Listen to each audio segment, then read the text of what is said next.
They told you leadership was voice, a speech, a brand, a message that floods every doorway and baptizes every mind. But what if the true engine of power is the pause?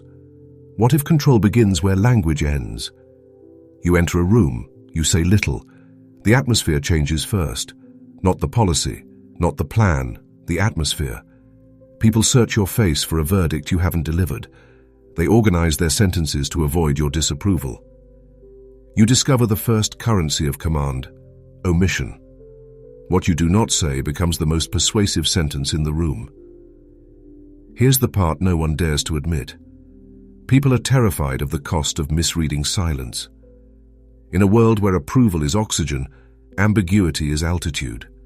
Thin air makes them careful. It slows their breath. It tightens their focus. They lean toward you not because you pulled them, but because silence is gravity. You ration it, and their attention pays tribute. And in that silence, the truth whispers. Respect, you learn, does not announce itself like a parade. It arrives like winter, gradual, inevitable, indifferent to please. You do not argue your merit. You do not audition for their faith. You set a cadence. You become stingy with your presence, precise with your timing. Meetings start when you arrive, and not a breath sooner. Decisions land without spectacle, like snow on glass, soft but absolute. But what if power is the temperature of a place before anyone speaks? Chairs spaced a little wider than comfort suggests. Lighting that favors reflection over chatter. Your seats slightly offset, never central, so they angle themselves toward absence. You reject the myth that charisma is volume. You embrace the law that mystery is leverage. The less they know, the more they imagine. And what they imagine is almost always harsher than what you would have said. And yet, the truth is darker. Authority does not need affection. It needs compliance. You earn neither by pleading. You earn both by becoming costly to interrupt. You train others to protect your time more fiercely than they protect their own. You train them to edit themselves before you ever raise an eyebrow. This is discipline disguised as deference. It is not kindness. It is geometry. And in that silence, the truth whispers. Psychology does the rest. Ambiguity invites projection. Projection invites confession. People fill your quiet with their fears, their hopes, their biases. They assume the standard you never stated. They defend the policy you never explained. They persecute each other for breaking the rules you haven't written yet. The most efficient surveillance is internal. The most efficient guardrail is a guess. Here's the part no one dares to admit. You don't have to threaten. You only have to insinuate cost. Delay an answer till dusk. Withhold a nod. Reward patience. Punish insistence. Watch as the most insecure voices fall silent and the most strategic minds rise, speaking less, hearing more. You are shaping a court without declaring one. But what if you made timing the message? Arrive late once, leave early twice. Let them wait, not forever, only long enough to feel the price of your attention. Scarcity is a teacher. It instructs the room in the arithmetic of priorities. When your words finally come, they strike, not because they are loud, but because they are rare. A single sentence becomes a verdict.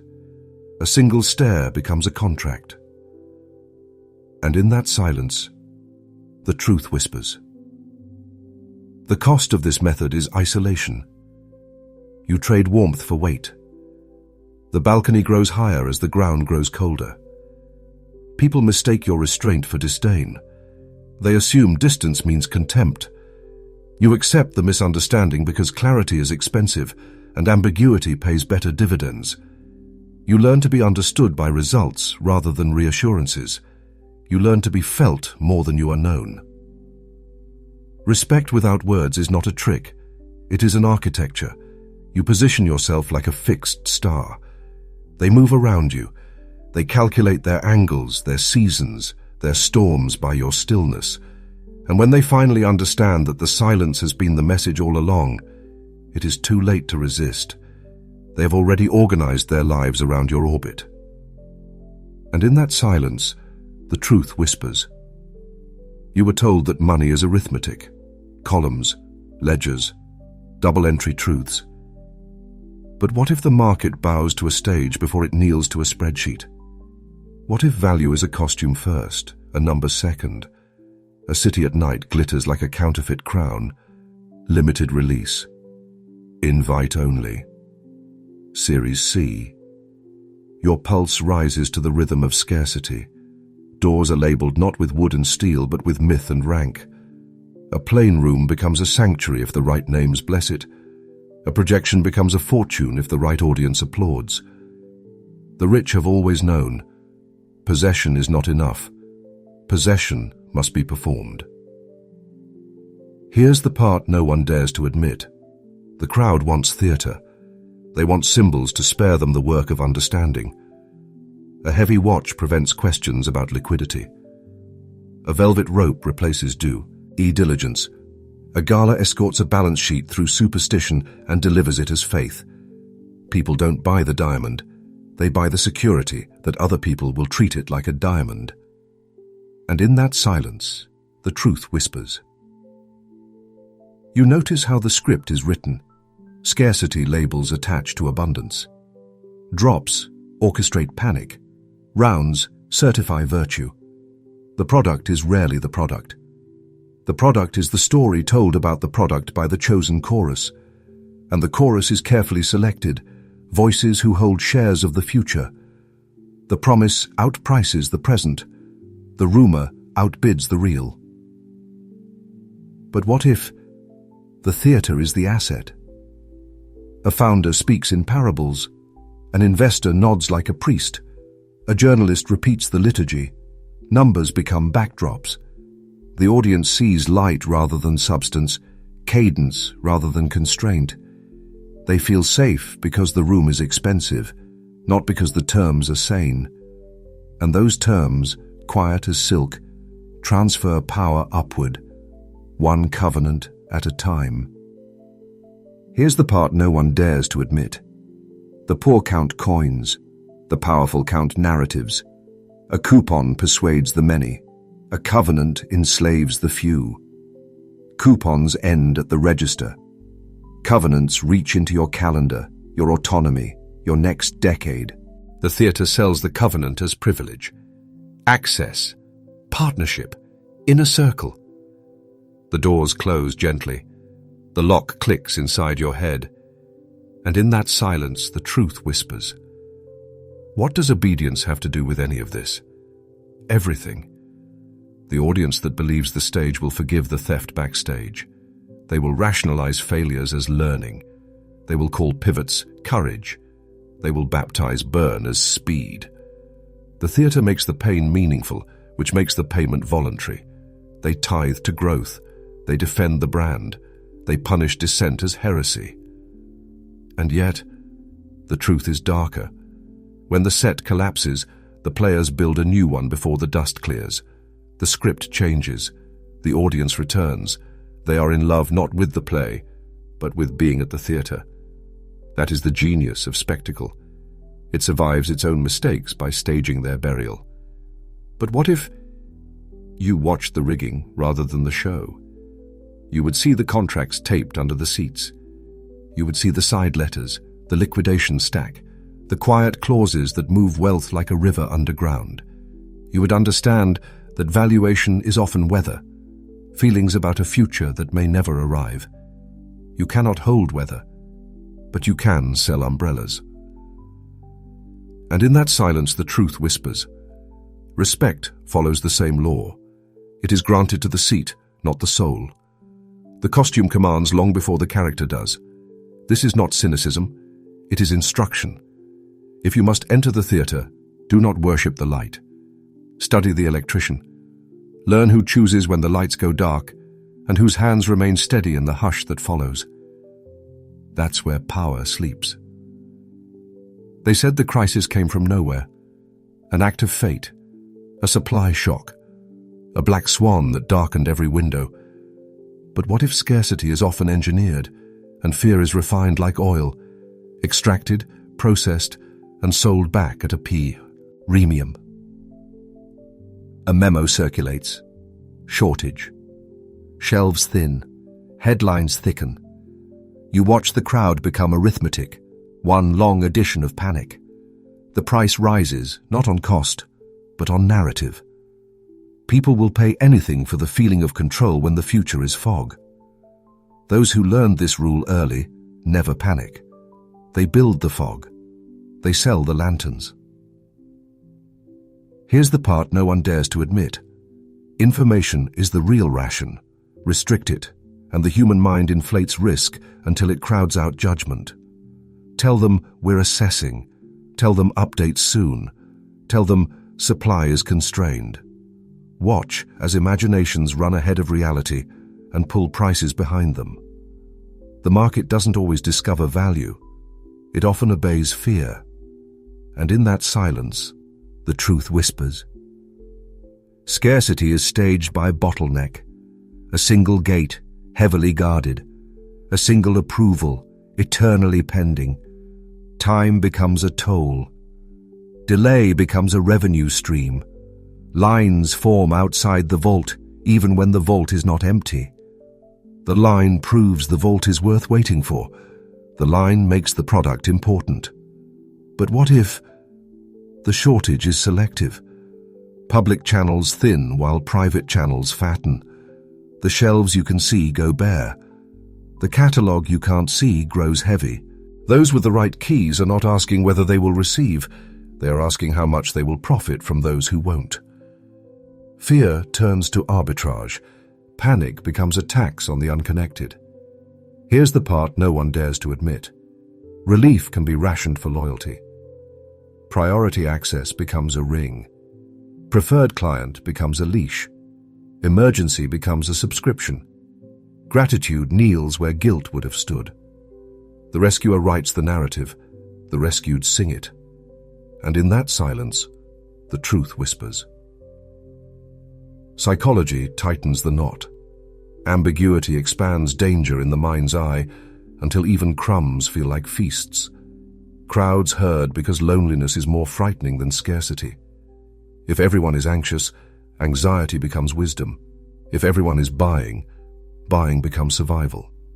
The few who remain still are accused of negligence. The herd prosecutes calm as treason. But what if you trained yourself to read timing instead of headlines? Most disasters have a tempo. Signals appear in procurement cycles, in shipping routes, in policy drafts. The narrative arrives last, dressed in urgency, scented with inevitability. If you learn to sense the prelude, you mute the panic. You step out of the stampede and into the margins where prices are sane and contracts are quiet. And yet, the truth is darker. Some scarcity is real. Some fear is earned. The Machiavellian lesson is not denial. It is allocation. You do not fight weather with speeches. You build higher ground before the rain arrives. You build relationships that open private channels when public ones close. You build buffers so your mind is free when others are captive. And in that silence, the truth whispers. Respect without words thrives in crisis. You do not grandstand. You do not promise miracles. You distribute information like medicine, measured, precise, timed. People will call your calm cold. They will resent your distance as you refuse to join their panic. Later, they will call it leadership. Later, they will bring you their keys. You think stories describe the world. But what if stories install it? What if language is not a mirror, but a handcuff padded in velvet? A city rebrands itself, innovation hub, inclusive capital, smart future. The slogans feel like a warm coat against the wind of uncertainty.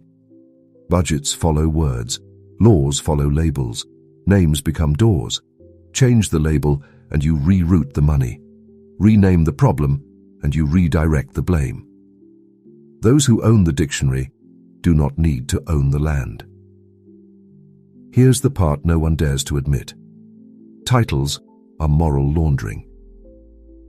Philanthropist, visionary, job creator. The mask is stitched with adjectives that hush inquiry. Say impact, and people assume benevolence. Say community, and they surrender scrutiny. The richest do not hide behind walls. They hide behind words that make walls feel like shelter. And in that silence, the truth whispers. Identity fuses with narrative. You accept a role because refusing it feels like betraying yourself. Stakeholder, partner. The terms feel inclusive. The terms are a contract you didn't read. You begin to police your own questions because your badge says team. You recast exploitation as opportunity because the script says growth. Language becomes a stage direction. Enter obedient, exit grateful. But what if you separated story from function? Replace every slogan with a measurable thing. Numbers, rights, terms, timelines. Equity becomes vesting schedules. Access becomes gates and keys. Opportunity becomes trade-offs and risk. When the costume is removed, the shape of the deal remains. If the shape offends you, the story was a trap. Here's the part no one dares to admit. Narratives pick winners. They do it before the game begins. When a term becomes sacred, questioning it becomes profanity. That is how resources move without fingerprints. That is how reputations survive their own behavior. The story inoculates the host. And in that silence, the truth whispers. You do not need to fight every myth with a louder myth. You can deflate a mask with a question held long enough. Whom does this benefit? What happens if we refuse? What would this look like without the slogan? Most people cannot tolerate that degree of silence. They fill it with rationalizations. You allow the quiet to do surgery. You let the answers bleed in their own time. But what if you used narrative as a tool rather than a cage? You craft a story small enough to fit in one breath and true enough to survive a storm. Not moral theater, moral geometry. We reward reliability over drama. We pay in advance, or we do not pay. We do not negotiate deadlines with hope. These sentences are not advertising, they are instructions. And yet, the truth is darker. The stories that free some will offend others. The mask you refuse to wear will be called arrogance. The mirror you hold up will be called cruelty. That is the price of unsentimental language, losing the applause of those who loved. The costume more than the character, and in that silence the truth whispers. Respect without words is a narrative others tell themselves about you. You can nudge it, but you do not chase it. You become consistent. You repeat your geometry. Over time, the room adjusts its expectations. They stop asking you to appear a certain way. They start aligning to how things behave around you. That is not branding. That is gravity. A balcony at dusk. You do not wave. You do not smile. You are seen, and that is enough. Presence without pleading. Distance without disdain. The room below arranges itself. Here's the part no one dares to admit. Lasting power is structural, not theatrical. The hand that builds a flywheel does not need to push often. Incentives are the engineers. Processes are the guards. When punishment arrives, it arrives as a process, not a mood. When favor appears, it appears as eligibility, not whim. No tantrums, no mercy that burns hotter than justice. Cold mercy, precise, unhurried, indifferent to gossip. And in that silence, the truth whispers. People fear arbitrariness more than severity. They can endure a hard rule. They revolt against a fickle ruler. If consequences are ritualized, they become weather. People bring umbrellas instead of excuses. Respect grows not from kindness, but from predictability. You no longer perform authority. Your systems perform it for you. But what if you refuse to argue? Nature does not debate gravity. You design your policies as if they were elements, not opinions. Late becomes a fee, not a feeling. Betrayal becomes exclusion, not a speech. Reward becomes compounding, not applause. Over time, frantic minds exhaust themselves against the calm. They stop petitioning. They start choosing. Here's the part no one dares to admit. Warmth is expensive when you are building inevitabilities. You cannot console every wound that rules create. You cannot become the friend of those who need you to be a loophole. The more personal you become, the weaker your geometry grows. You keep your counsel. You keep your distance. Not cruelty, discipline. And in that silence, the truth whispers. Systems are loyalty machines. If you codify reliability and make it pay, you will never need to coax obedience. If you codify deception and make it costly, you will rarely need to punish. People teach themselves how to behave when the reward function is visible. That is the unseen mercy of structure, sparing the weak from negotiating with the strong. But what if reform is needed? You do not apologize with slogans. You apologize with revisions. You change what the rule yields. You rebuild the mechanism so reality changes without asking permission to speak.